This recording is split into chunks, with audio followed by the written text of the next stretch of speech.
Hi everyone, and welcome to the start of the Gagga pod, British and Irish Lions pod. I'm the Happy Man. I'm here with Nick and JB from the Eggchasers pod in the UK. We're doing this as kind of a drop kickoff and talking teams thing. Just before I get into all the introductions and everything, download, rate, subscribe, review, do all the good things.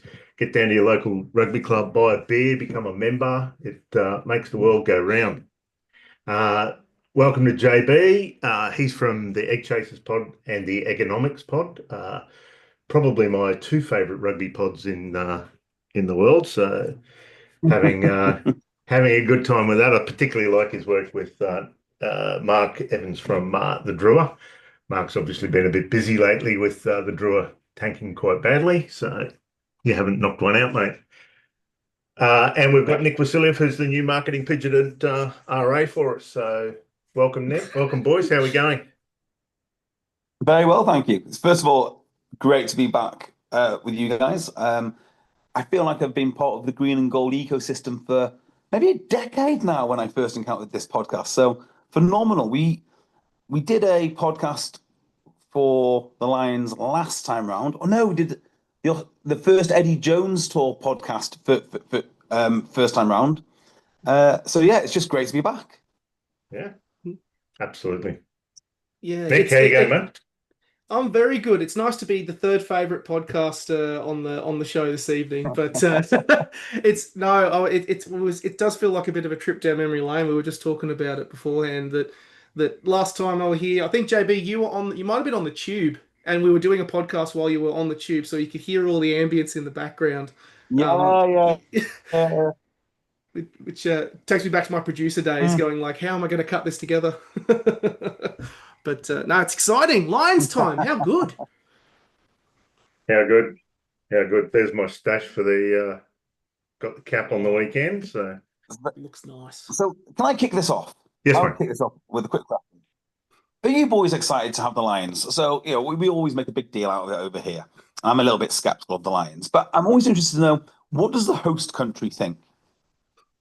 Mate, I can tell you from my perspective, I went to the test match in Brisbane last time round when Curtly Beale missed the penalty to win the game. Thanks very much, Curtly. Yes. And we'd have won that 2-1, by the way, if he hit that. So just hate it. Anyway, but it was a great event. Loved it, and it really has made me want to this year, partly because we don't suck anymore. We've been horrible for the last 3 or 4 years, and we've actually got a little bit of hope. We've got some decent players. We look like we've got adults who are running the place.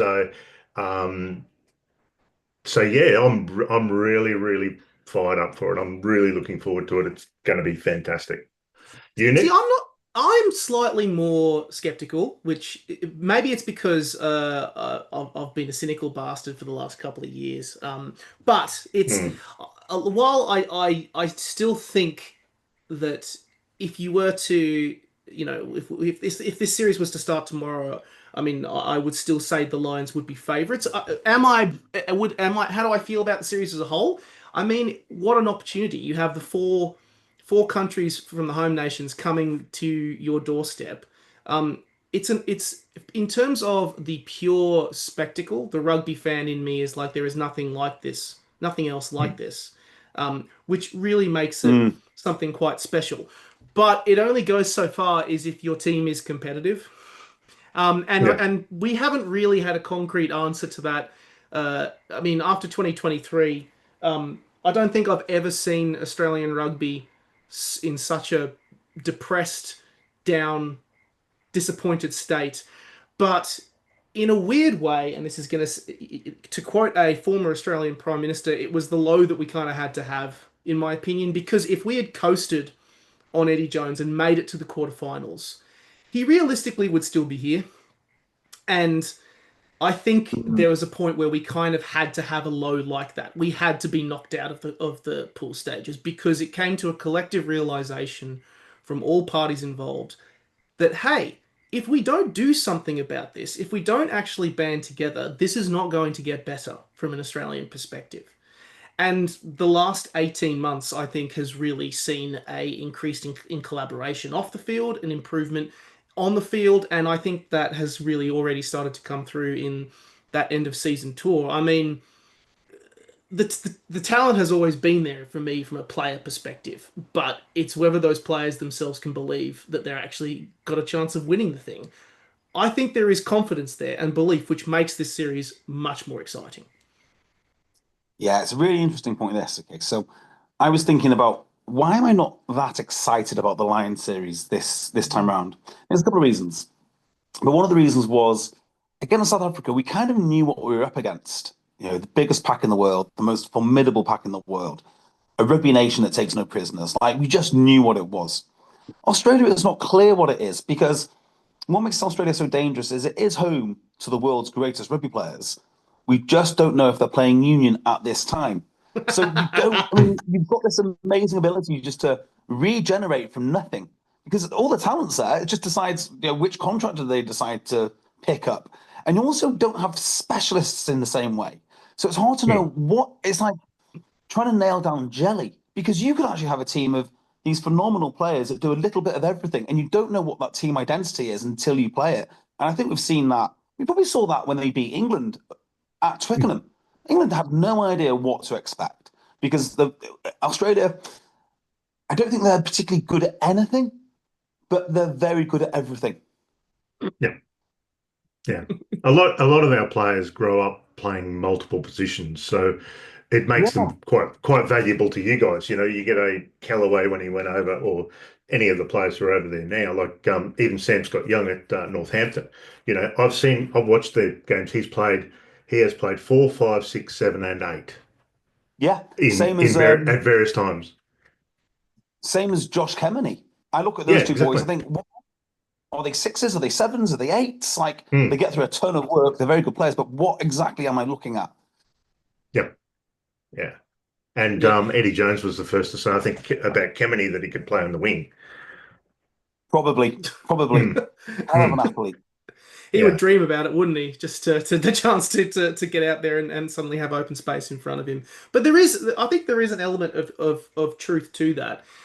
Particularly, I think with the current state of how rugby is, the idea of trying to make the game faster, trying to open it up, it actually does work a little bit in Australia's favour because players have grown up playing predominantly both league and union in Australia. We've had 30 years of that professional environment now.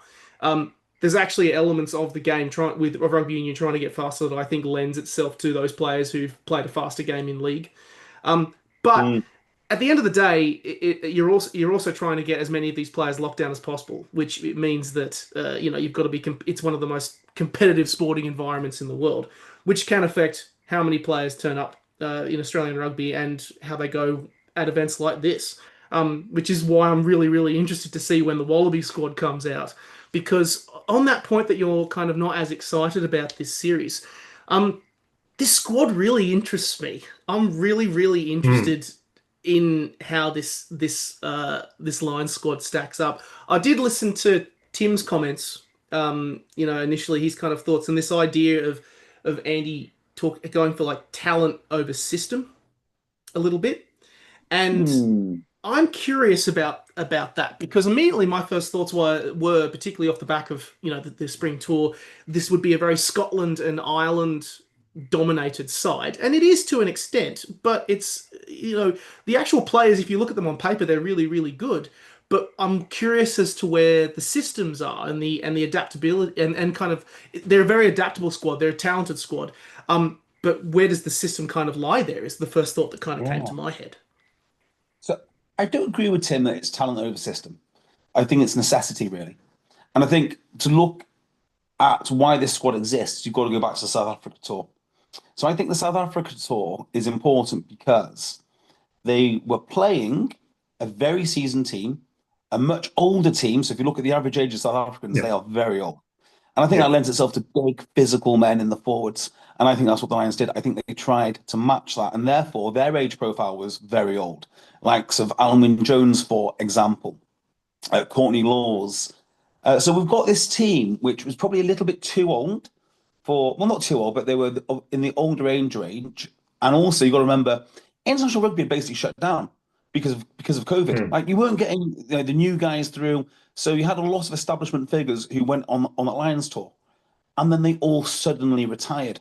So that, to me, explains why there's such a massive turnover of Lions this year. So as such, because you've got all of that experience which has disappeared, all those tourists which are no longer available, you've ended up with this squad which is fresh. And I guess that the only thing you can do at that point is then pick the best talent. I don't think it's a. I mean, there is elements of systems. I pointed out the other day that all the wingers are very good ball players and very good kickers because I think that's what Andy Farrell likes. He likes his wings to be more than finishers. But I think everything else. I mean, well, what are you going to do? You're not going to pick the worst player. You're not going to pick someone who isn't as good as I don't know. Name the player because he might fit a system better. You just wouldn't do it. And if there is a system to be played, it looks like it's going to be the Leinster system because they've got 12 players. So I kind of disagree on that on a few points how this squad has come about. I find it interesting. I kind of feel like they're a little. It just feels like they don't have. To be honest, I don't think they've got enough front rowers because every game you're supposed to put up, a starter and a bench, and you've got to have the emergency player in your squad. So if someone gets a little knock, you're short up front. Yeah, the intention is, but there's some awesome players like. There are some good players. I mean, the front row is a problem. There's no good, but I look at it like Will Stewart's not very good. Second best at Bath. Yeah, I'm glad you said exactly. that. Tag Furlong, past his best, maybe. Never a massive man. Great around the park. Was he ever the best scrimmager? He's a good scrimmager. He's not the best scrimmager. And this pattern seems to repeat itself across the squad. Like, is anyone scared of Ellis Genge? Not particularly. No. And it just goes on and on and on. So I think the front row is not particularly strong, which plays into Australia's hands. I mean, you don't want to be playing a running front row game against Australia when they can run Bell at you or Tupou. Although Tupou doesn't sound very confident he's going to get in the squad anyway. But it's not the area of strength for this squad.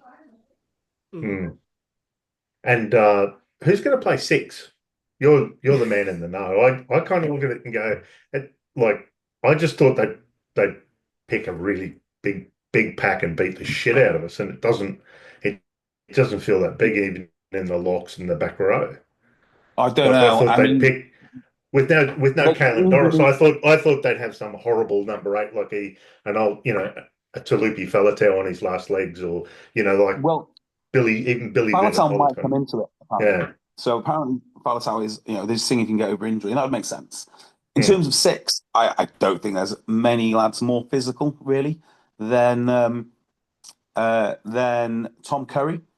If they decide to put Chesham onto the back of the scrum at 6, he is like, well, someone described him the other day as the English Peter Steph the Toy. And I can see that because he's a monstrous man, great in the line out, big old lump, but young, a bit green. He does great in the Premiership, he's done great for England, but he is still a bit green. You can't be that big, that hard at such a young age. So if Tom Curry plays at 6, I mean, he will batter lads for fun. He is brilliant. Although, again, I'm going to mention Bell twice now. He got skittled by Bell in their last Test match. So but it does feel a bit undersized. You could move Itoje to 6 too, which is where he's played a lot for England. So they do have options, but I take the point. It's not the biggest pack I've ever seen. It is. There is a lot of international experience in that pack, which I think, which kind of brings it back to that point. I'm a little bit more worried about this pack, to be honest. Maybe it's because I think in the past Australian sides, and maybe it's more of a recent thing, there's been such a huge turnover of players in the pack. And I mean, I think we have a very great starting team, the likes of your Bells and your Tupous, and even maybe a good second option in the likes of James Slipper. But the depth issue is always where I always get a little bit worried. I actually am very curious about Maro Itoje as captain. I feel like on the topic of kind of experience, it seemed like a no-brainer to kind of have him in there, even though, of course, if the question would have been if Doris was actually fit, if they would have gone for someone a bit younger. I think. What are your thoughts Mm, on Itoje as captain? not a fan. Not a fan at Really? all. No. So Mario's a fine player, right? But there's a reason that he has like 95 caps or whatever he has, and only captain a handful of times. And this is across not only England but also Saracens. Hmm. I think I do think he's a world class player, right? So don't get me wrong when I'm saying this, but he is a Saracens guy through and through. Like when he was asked in the press conference about the Irish, I was like, I don't have a single Irish number. Yeah, he's not. Those Saracens are very insular. So, like, is that the guy you want pulling these guys together? I'm not sure it is actually. I'm kind of a bit skeptical about that. And I think same for Caelan Doris as well. I mean, Leinster again are very interesting. And do you know who I thought about when I was thinking about this? Do you remember when Hmm. Australia went for Moore as the captain? And the reason I Stephen went for Moore, yeah. Moore was because it was dominated by Waratahs. They just needed someone who could just bring the squad together, who wasn't in that clique. Hmm. I think Yeah. that would be a better option. Go for someone who is not in, like a Jack Morgan, for instance, because there's no other Welsh guys there. Maybe he Mm. might not be the ultimate starter, but I think he'd be better at bringing everyone together because he is an outsider. He doesn't have his mates with him. It's not a clique. He's got to bring everyone together and everyone with him. Something like that, I think, would have been a better solution than Mario or indeed Caelan Doris. Hmm. I was kind of surprised by it a little bit. Maybe it's just from my own kind of thoughts about who I thought would be the right fit, but also because when I saw Itoje as captain, I was kind of also thinking back to the match at Twickenham, where the Australian lineout was kind of all over the English lineout for a lot of it. It was probably one of their first real moments Mm. where I went, okay, we've actually got some We're really positive for a jumpers with chance. we're an actual chance of winning this game here. How good, how exciting! But I kind of did actually kind of have a few question marks about it. My only rationale and thought was that they're obviously trying to go for someone who has been on a Lions tour before, given it is a fresh squad. But part of me also thinks, well, why not go for a fresher option then, a new approach to try and mirror that side. That was kind of my initial thoughts, and seeing that Murray was going to be captain. I guess with Mm. maybe a lot of Irish guys, if they'd have gone with another Irishman, it would have felt like nepotism. So you're right. Jack Morgan might have been a better option, or or one of the Scottish guys maybe, because Yeah, or maybe Itoje's an Irish clearly guy, the. maybe one of the Irish guys who isn't from Leinster, something Mm, like Mm. that. Are there any from who aren't from Leinster? I don't know. Like, Yeah, well, I tell you, he's a phenomenal player who we didn't even talk about for the six jersey is Tab Byrne. I mm, mean, just a world class operator. And I think actually, now I look at that, that looks like your six. Tab Byrne with Tom Curry at seven, and all of a sudden that is actually quite formidable. mm. Yeah, I quite like that. Don't know where the number eight is. Jack Conan? Yeah, I don't probably know. Jack Conan. I Actually, don't yeah. know. There's no I big wa- I number. want. Yeah, I mean, I'm obviously Scottish born, so I was wondering what Matt Fagerson did wrong. In terms of as a six, like he's a Yeah, good ball running six. The Scottish team got beat around not having a running game, but they didn't yeah. have any locks in the Six Nations. And the Scottish contingent are interesting because I was thinking, like, could you pick a captain maybe from the Scottish? Like Mm. Tuipulotu has captained yes. maybe even Scotland. He would be phenomenal, actually. But is he guaranteed to start? Maybe. Yeah, I would have personally, with this squad, I would have gone for Tuipulotu as captain. I think he's got a bit more of Yeah, it's a good felt that. I actually think maybe because like there is he's not afraid to get involved. There's an intimidation. I think he's a very effective distributor. He knows how to do it, but he also can be an attacking weapon in his own right. Which is kind Mm, of something that has always really stood out to me whenever, I mean, case in point, when they were at Murrayfield, I thought he played a phenomenal match against the Wallabies. And he's also got, I think he's really flourishing in Scotland, and it kind of makes sense to have him as the captain. I'm also really curious about the halves as well, particularly off the back of news this weekend regarding Noah Lolesio. and what our fly half situation is going to look like, seeing as he's started in pretty much all of our games. And fortunately, it doesn't look like he's going to have. It's not a spinal injury, but he Hmm. has had. Oh God, what happened to him? He got He taken. Yeah, sort of a crusher tackle, sort of imagine basically his head he basically got his head hyperextended or his back hyperextended, so his Oh, basically his shoulders were touching his hips kind of thing. So oh, Jesus yeah, Christ. so one of those things, pure rugby incident, got caught in the wrong position and just got on a counter ruck, just got smeared, and yeah, he was on the green whistle pretty quickly. yeah. It was Uh, quite an intense. Like mm, initially, he was kind of clutching his back. He looked like he was in a lot of pain, and mm, then there was talk about how yes, he can move his hands and he can move his legs yeah, well. And I was like, well, that's not necessarily a That's guarantee that something, isn't everything's it? okay. But yeah, fortunately, he has been cleared of a serious spinal injury. But Oh, yeah, thank um, God for that. that yeah. yeah, but and he's come back to he's back in Canberra now as well with the squad. But obviously, you've got to be really careful with that sort of stuff. He could be out for months. We don't know Yeah. at the time of us recording. But given he's been the starting Wallaby 10, it does actually ask the question of what does the 10's situation look like, which I think is kind of the real Achilles heel of how the Australian Mm, backline shapes up. When I look at kind of the centres, I do think that the Lions backline looks pretty strong. Like it's, looks I do red It think hot. that I reckon this is where the real.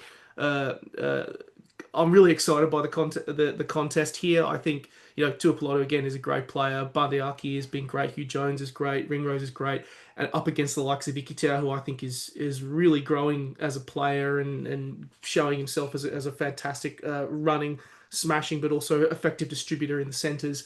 But yeah, fly half for me is the big worry because I mean Happy, what are your thoughts initially off the back of this? Because I'm like, you've got Ben Donaldson, Mm, but he can be very, very hit and miss. yeah. He can either really activate your back line or everything turns to shit like it did in Argentina. Yeah. Um, who else do you go for apart from that? I mean, I wouldn't throw Tom Liner in there. He's too young. Well, the you're correct. I mean, Australia hasn't had a nailed on fly half for 10 years, Mm. realistically. Um, the last one was Bernard Foley, and not everyone was a fan. Like, let's be real. I was one of them. But Tom Liner, he got a concussion last week as well. So that's Mm. his second for the season. So suddenly he's looking a bit iffy. So it sort of falls to Donaldson because the guys in New South Wales are not, if Lawson Crichton's the answer, you're asking the wrong question. You're buggered. And and You're and buggered. and Tane Edmund's gone backwards. So Mm. we're kind of in that place where it's Donaldson could be last man standing at this point in time. The only other answer I can think of, which I think would also be kind of hilarious given the 2013 tour, would be James O'Connor. Are we going to go back to James O'Connor Wouldn't it as a just? start Oh as a no. which I'm like Yeah. are we really going to go back to there because I mean there's Quade Cooper and Bernard Foley overseas, but I wouldn't call it they've not been part of the squad, and even though James O'Connor's been playing very, Hmm. very well for the Crusaders, it's an entirely different prospect when you suddenly go into a different side and a different setup and everything in between. And he hasn't played an Hmm. international test match since 2022, so it's a Yeah. big, big question mark for if you're an Yeah. Australian fan. Hmm. Just a quick one on James O'Connor. I mean, I've met him quite a few times actually. I'd even go as far to say I kind of knew him a bit when he played at Sale, and he just seems to have got more and more peculiar as he's got older. Like he used to be this happy-go-lucky, super talented young man, and then sometime at Sale Sharks, he got into playing with nunchucks and team breathing as well as yoga. And it just seems Spiritual. to have carried on down that way and like gratitude posts and all sorts of odd stuff. And I've not really kept up with him in Crusaders. Is he still playing well? And is he still going down that path of enlightened weirdness? He's Look, I wouldn't. I think he's actually come back to being. I get your point about the enlightened weirdness thing, but he's actually come back to being a I think a pretty rounded human. Like at 19, he was an absolute piece of garbage. But none of us What's should be he? judged by, but none of us should be judged by our 19-year-old selves. Let's No, be of course not. honest. We're all idiots at 19. Yeah, correct. And he was playing for the Wallabies at 19. So, and Yeah. he literally had everything handed to him on the way through because he was that talented. But he seems to have come back into being a fairly good person. He, I live in the same city that he actually lives in. Like he's basically Yeah. a fly in, fly out work at Canterbury. And I'm connected to the rugby community here. There's no real bad word around him about town. He's not doing anything stupid. He seems to settled into being a decent human being. Oh, So I've got to say, yeah. when he's in Manchester, there was not a bad word said about him. He worked Hmm, hard, he was diligent, did hmm, all that. In fact, if anything, I found him a little bit too boring. Like he had a rehab and stretching center in the corner of his bedroom or something. Um, yeah. but it's all the team breathing, which I find bizarre, and yoga with Danny Cipriani in California, which blew my mind. And I'm just wondering Yeah. if he's still going down that path. Because it's not Look, exactly how I want my you know, my warrior sportsman to be behaving. But nevertheless, it is what uh, it is. well, Peter O'Mahony's into cutting his grass or something. So it's like it It- is, True, and true. And the other one, of he's course, exactly what I want as a number six. and the other one is Quade Cooper. So he's just about to finish his contract over in Japan, isn't he? 37 years Yes. old, Yeah. seen it all. Is he still Hmm. playing with that remarkable effectiveness that he once was? He plays in Division Two in Japan. Does he? And he does. And Bernard Foley plays in Division One, but he's an extraordinary nick. Like he's just Yeah. yeah, like a different species to me. Like And he's have you just heard him recently talking about the game? So I've seen him mm, talking a few clips with Sonny Bill Williams, and I didn't mm, realize. I mean, because of the way he plays, you just assume it's talent. And he was yeah, talking about actually it is talent, but it's all the preparation that he puts in to understand where those players are going. So when you think he's just yeah, throwing the ball wildly, no, he actually knows. And I was yeah. actually really impressed with the level of thought and the depth of knowledge he has around the game. Mm. And that's what you're kind of seeing with James O'Connor playing for the Satyrs at the moment because he's coming on the last 20 minutes almost as a playmaker, but as almost a coach coming on at the back end of a game to just steady it out. If they have to chase it, he'll chase it a bit and be attacking. If they have to defend a lead, he'll just kick corners and do that. But he's also, if you listen to, he's on another pod where he'll talk about what he's seeing early in the game as to where he wants to attack and what certain defenders are doing, this, that, and the next thing. So yeah, it's Yeah. interesting to see the maturity piece. The only thing that really like when people have started talking about whether James O'Connor should actually be included in the squad, given how well he's effectively utilized his time at the Crusaders. He's fitted very naturally into that system. He's kind of seen as an extremely effective finisher, and as I think really, let's call a spade here, Happy. He's gotten them out of so many bloody games in this season, I fucking through hate his them. cool, calm, collected. Like, yeah, so many times. Yeah. Like part of me thinks it's not necessarily a bad idea, but then of course my head also goes to um, you know, adjusting to a new team, adjusting to new Mm. systems. Effectively, the Wallabies have one test match of preparation Yep. before the start of that British and Irish Lions, that first test match, which is a game against Fiji in Newcastle. So it's not a lot of time to suddenly get him into those systems and do it. But then again, I mean, Quade Cooper played against the Springboks and won back-to-back matches with that kind of cool, calm, collected attitude. So heck, anything is possible. Yeah. Do you know if we didn't say the names, if we didn't Yeah. actually say the name James O'Connor or the Team Crusaders, and we just had that conversation again, and people were listening, you could have been describing George Ford. And it's weird because what the Lions do not have is that James O'Connor, George Ford character. They've got Finn Russell, who will be presumably starting. And then you've got these two young guys. I mean, one of them isn't even that young anymore. And that's your experience. So actually, I Mm. think, switching this conversation over to the Lions side and their halves, it's exactly what they need. I mean, I always thought they would take a George Ford, on account that Owen Farrell, who's every coach's favourite for reasons I do not understand, is not available. So yeah, I mean, it sounds to me as if he does go, from what you boys have been saying about how he's been playing for the Crusaders, could be remarkably valuable because the Lions do not have that. Yeah.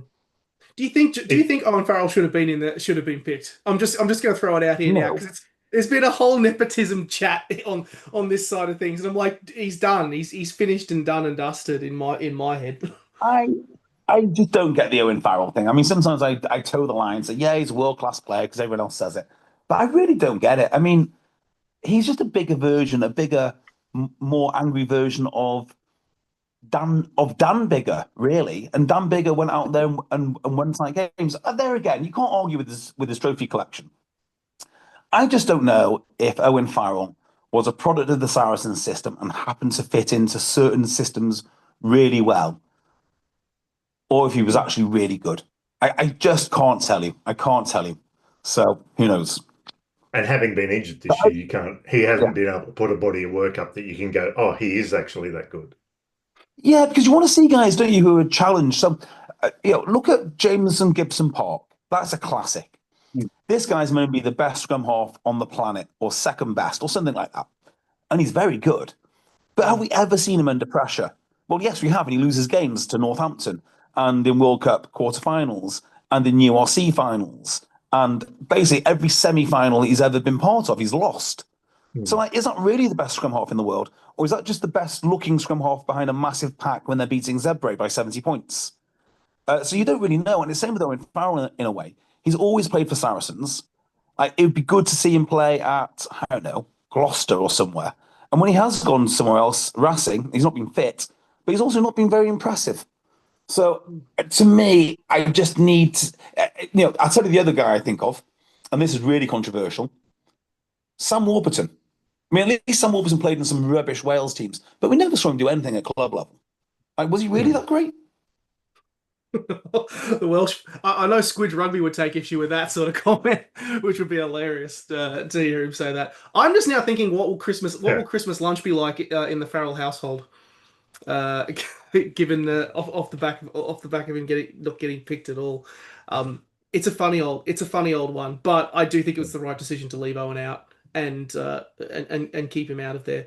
Out of curiosity, Well, he's not JB. played well, has he? Does Sexton fill that role as the coach of, to be this calming hand, or do you think you need a player? You need a player. I mean, coaches are remarkably narcissistic people. To the point that if you see the way that I'll give you an example, right? When coaches don't get on with players like Quade Cooper, it's because they're not talented enough to understand the gifts that Quade Cooper has. Same with Finn Russell, same with everything else.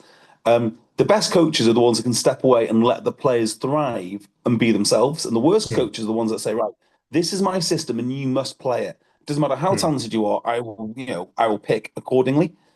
So, one of the other reasons, and I said at the start of the podcast that I was a little bit skeptical of this Lions, and one reason was because I don't know what the Wallabies are offering. But the other one is, like, do you think the Lions even fits into what we want from our professional sports nowadays? So you guys are blessed with the NRL, which is a superb competition. You know what professional sports looks like, and the Lions just isn't that to me. So the Lions is getting your best players and inexplicably making them worse for reasons I don't really understand. And if you look at the tour, I think the tour itself was special because back in the day, you had to get on a ship and you had to travel 4 months, stop off at at Sri Lanka, play a test, and then furthermore, you'd play the midweek games. And I suspect these midweek games were not because anyone cared about them. It's because you just need something for young men to do because they're going to carry on getting drunk for like 3 months. So I assume that's what the midweek tests were for. Now you've got this funny kind of Frankenstein's monster of a tour. It's not really a tour because you can get to Australia in like 48 hours. So the distance is no longer a thing. No longer a thing. The only thing that really exists for the Lions is you're getting lots of players and removing all of their cohesion and seeing if they can do it. And I'm not sure if that's what I want from professional sport. I don't know how you guys feel about that. My big thing with the tour is it being a result of professional and corporate imperatives is they're just trying to jam it into such a short period of time. So they're playing, they play the Reds on a Wednesday, then the Waratahs on the Saturday, then the following Wednesday they play the Brumbies. So it's just too compact. I don't mind the idea of a midweek game, but they're it feels like it should be almost like a 2-month tour, not like a 5-week tour, which I think it is. Yeah. It just feels like they're trying to jam it all together. I agree with that. That could be an old man thing. And it's one of those things they always carry on about, player welfare, and then they jam a tour like this together and only send 30 guys or 34 guys in the touring party so far. 38. Yeah. I think that should be a rule, though. I think you start with 38 because you got to decide what is it, right? Is it this unbelievable hardship which I've got to endure over a couple of months, including not being able to replace people? Because back in the day, you couldn't just fly out a scrum half or replacement in 48 hours. You would have to play your third reserve fly half at scrum half. And so I think you should declare the players early doors, and that's it. It should be longer. You either want these amateur things which made it special, or you don't. And if you don't, well, then tell me what this team is, because you're right to say it's all packed together, and it's just a bit of a circus. Like, I just don't really understand what utility it has now, because it's almost like, as the nerds say, like a cosplay tour. It's like a cosplay amateur tour, but it's not. It's just a bunch of amateurs. It's just a bunch of professionals that don't know how to play together yet. But I remember if you contrast this to, say, the first tour that I saw, which is it 2001 that they came over? Yeah, 2001. That was a phenomenal tour. And you had all these weird teams like the President's 15, and they might even play Brumbies A, and then the Brumbies. Now, that was a tour. That tour they played Queensland, I think Queensland Country in Cairns. So, and even last tour they played New South Wales Country in Newcastle, I think. They did, and also they played Australia A and lost as well, which I thought was right. They did, which I thought was hilarious. See, I'm kind of a bit more optimistic about this kind of style of approach of tour. Maybe it's because I like the idea, because there was something cool in that system in the past of kind of doing the trip around. I mean, I do agree it's way too compact. Like, if you are a professional player, it is like you've got to do preps, you've got to do training sessions, you've got to do that, and having 3 or 4 days between test matches between matches is insane. In my opinion, it's going to put so much pressure on that squad. I like the idea of the Lions going to provincial sides and doing that, but there's something kind of cool, and it's the novelty element, I think, at the end of the day, that is really kind of driving this more than anything else. But I do think that you are right in a sense. There is a Frankenstein element because it's not amateur anymore. It's more professionally driven. But there's still something there. It's just whether they can make it work. Well, look at it this way: they play the first test on a Saturday, then on Tuesday, one or 2 props and one of the hookers has got to line up to play First Nations Pacifica on the Tuesday. You're going to be a bit, and that's not going to be an unphysical game. Like, that's just going to be big shots only. And then the following Saturday, 5 days later, you got to play the second test. Yeah, that's it. That is like, even if you're an international player, that is a really tough run again. It's a tough run of games, and particularly if they're talking about like a couple of actual key All Blacks who want to play, like Richie Mwanga wants to be in that invitational side. That's actually going to be an all right team. Yeah.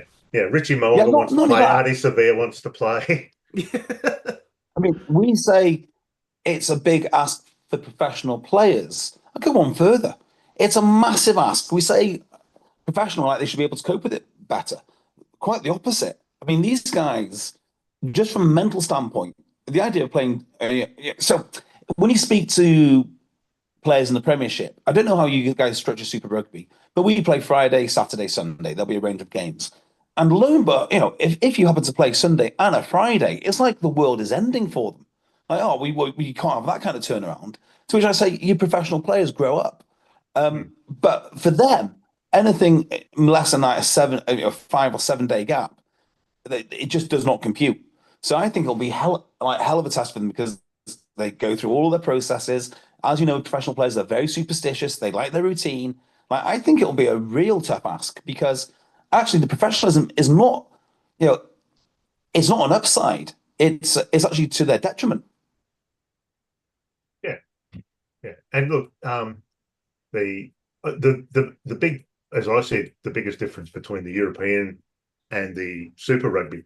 In Super Rugby, they can have like the 6 day turnaround, but you can cross 5 time zones in that 6 days.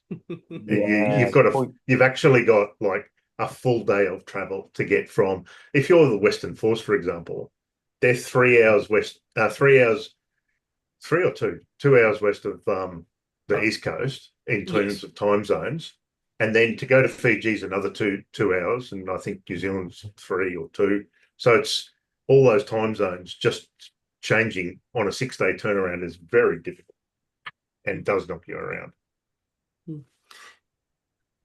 Yeah, I can see that. Whereas yeah, Gloucester, sorry, Bath to Bristol is not a long You can trip. walk it. You actually can walk it. Sounds like you've done it. Out of curiosity, off the back of this, like, how do you feel? Like, I know you kind of said that you're a bit hesitant about, like, you're kind of feeling a bit up and down about this Lions series or indecisive about this Lions series. How do you feel about the actual rugby on the field? Do you think, like, I mean, in my head, as an Aussie fan right now, and maybe I'm leaning into this as well because, working as an underdog with this team has really worked for us. I mean, I know that we have talent and we have options, but this is the best. These are the four. These are the best players of 4 nations in the Northern Hemisphere, and in an element, I do think that while we are an underdog, I do think we're going to be competitive at least. How do you feel in terms of an actual result, and how with this tour in front of you and with the players in front of you? Really? Okay, so I'm going to answer this in a really long-winded way. So it depends on what you. So, what do I think of the rugby? Well, it depends on what you like. So, I love club rugby. Okay, so if you watch the Premiership this year, it's very free flowing, and I think it's very similar to Super Rugby. Obviously these players are not as good as your international squads. Arguably, they're not as good as the historic teams that play in Australia and in the Premiership because a lot of players have been lost to France. So there is a bit of a talent drain, but they are cohesive and they do play nice rugby. And if that's what you like, offloading that kind of style, fine. And I do like that to a certain degree if it's born out of quality. And then you've got the international game. And the international game, particularly in the Northern Hemisphere where they don't have as much access to players, or at least England don't, you strip the game plan right down and you let the physicality of the players shine through. And I love that. So the biggest blokes playing the hardest possible. Now, with the Lions, you mentioned at the start, like, this is not a historically big Lions pack at all. So I would like to see Andy Farrell do Andy Farrell stuff, strip the Lions right back, concentrate on kicking and chasing and beat people up. But the horses he has looks to me like he's got a really effective. So what do you do? So I don't know. I honestly can't tell you because I don't think they've got enough time to implement super complex, precise attacking patterns, which is what the modern game requires. So I'll have to take that from one of the international teams, one of the existing international teams. And I don't think they've got the pack to play the super physical style. Say, think about Ireland, South Africa in the group stage. That's the best game of rugby that's ever been played, probably, in my opinion. Just that super physical style. So I don't know. I literally have no idea how this is going to pan out because I don't think the players match up for either style. I don't know what Australia are bringing, and I just don't know how Andy Farrell is going to adapt to this and what kind of game, how he's going to be able to strip back his game plan or build it up in an appropriate way given his squad. I just don't know. So a long way round to say I have no idea. Lots and lots of question marks. Have an idea, yeah, and anyone who tells you they do know is lying. I've got another question for you, mate. What does let's just live in a world where Australia wins the series. What does this Mm. do? No. What does this do for Farrell's credentials and legacy as a coach? Because you're on record as saying that you think Ireland have declined since in the last year or so.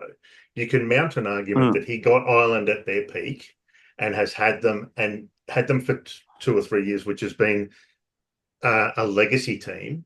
Is he? How does this affect his legacy as a coach? If so, they lose. I don't know whether they will or won't. I obviously have a wish one way or the other. But what does it say about him as a coach in a year or two's time if Ireland don't kick on again? I don't think it matters that much. So I think if you win a Lions tour, you're lauded as a genius. And look at Warren Gatland. Warren Gatland is the master of identifying one or two things to do in a game which will make you competitive. So obviously he smashed Australia. He was very competitive with that draw against New Zealand, and then finally he lost his way against South Africa, but only just. Only just. I don't think it's going to matter too much for Farrell. I think the decline in Ireland has got everything to do with the players and not really that much to do with Farrell. I mean, he's trying to keep them at the top end of rugby, and the answer to that is they don't really have the top end players. Like they're very cohesive. They've got everyone in Leinster. That's probably their advantage. But in terms of just size and physicality, unless Ireland find a whole new gene pool from somewhere, they're not keeping up with the French and they're not keeping up with the South Africans. They probably won't keep up long term with the English. They've just got to do the best they can with what they have. So I think that is probably more to do with Farrell's Ireland's decline than anything that Farrell's done. That said, I would like to see if Farrell could do something different with a different team. Does he have it in his toolbox to play a different way? And I've never seen that. So again, unfortunately, I don't know about what the Ireland thing says about his legacy. I don't think that losing with the Lions is going to tarnish it that much. But then again, I've got a feeling he's not going to lose with the Lions. So I don't know. Interesting. Just quickly, who would you have swapped in and out? Using to quote your guys, Cocker's law. That's a I've great got a question. couple that I would have thought. Yeah. George Ford in, Marcus Smith out. Scrum-offs, I'm fine with. The props, there's just literally nobody else.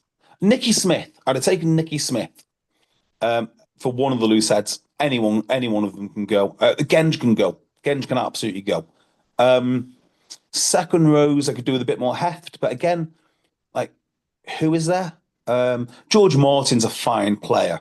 George Martin would have made a difference, but he's not fit. And in the back row, I think another carrier, maybe a Tom Willis.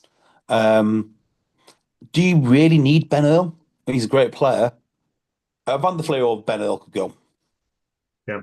Or Pollock, actually. Is Pollock that good? Because in my thing, I looked at it and I thought in the back row, I thought, what's Rory Darge done wrong, and why?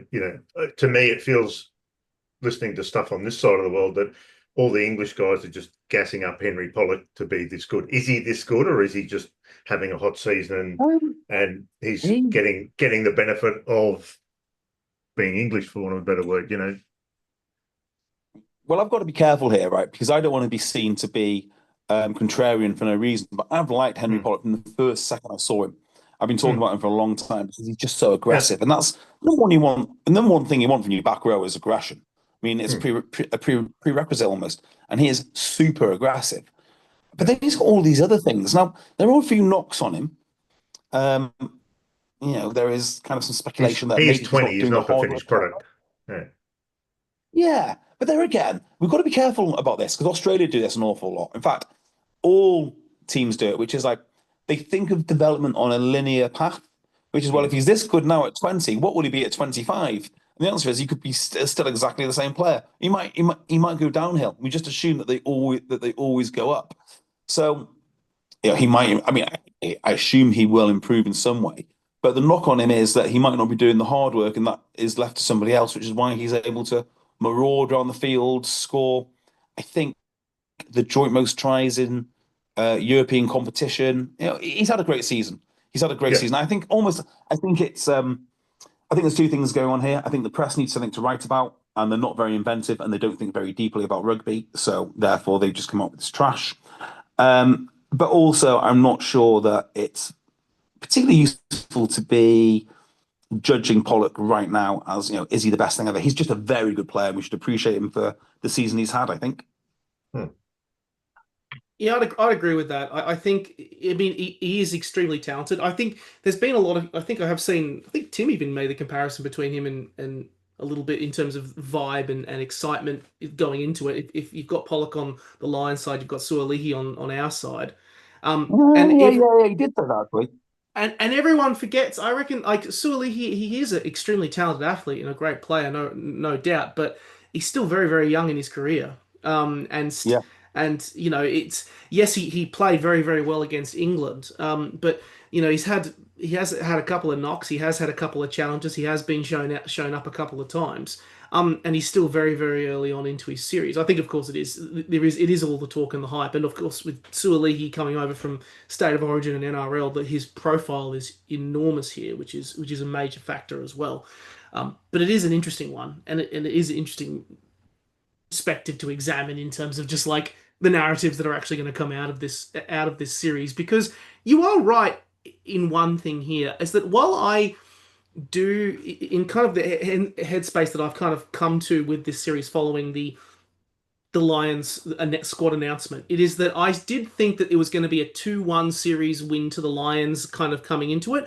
I still don't know how I feel even after this squad has been announced, even though I have the players in front of me, even though I have an idea of what the squad is going to look like. I still don't know, which is interesting. Yeah. Maybe I have to wait for the Wallaby squad as well, but I've got an idea of what that's going to look like too. Yeah. I got to be honest. 6 months ago, I was terrified of what the Lions were going to look like compared to us, and now I look at it and go, we can compete against that. We've got a puncher's chance. Yes, I know. Outside of very rare circumstances, when the Lions play, both teams revert to the mean.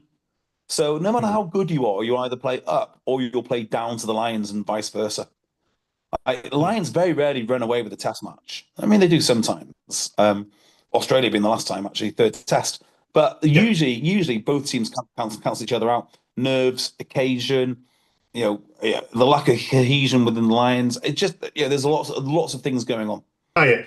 I think that just about does us for the night. What do you guys think? I think we just end up talking in circles for another 20 minutes, which I'm all for, but probably won't make for great listening. It's rugby podcast in a nutshell. You always end up talking in circles, but I do. Yeah. It does bode ahead for a very very interesting series. I mean, Nathan and I are going to be on the road, traveling to every match, seeing every result, and doing some exploring. Yes, I know. It's what happens. It's what happens when you suddenly become the marketing pigeon at RA. That's the reality of the beast. It's such a strategic move. Moving to RA 6 weeks before the Lions tour.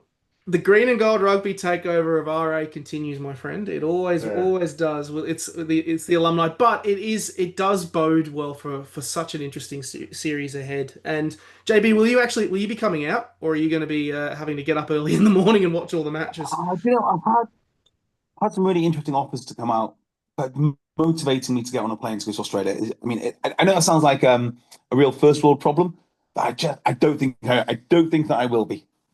I like to watch your stuff on TV. I will tell you one last story and then I'll leave you, right? So I was once tempted to go to a live event, and it was the World Cup. So we went to Japan, and I had a magnificent 3 weeks. Love Japan, love the people of Japan. The podcasting content we put out was absolutely garbage, because what you realize is that watching live games over and over again does not produce good podcasting.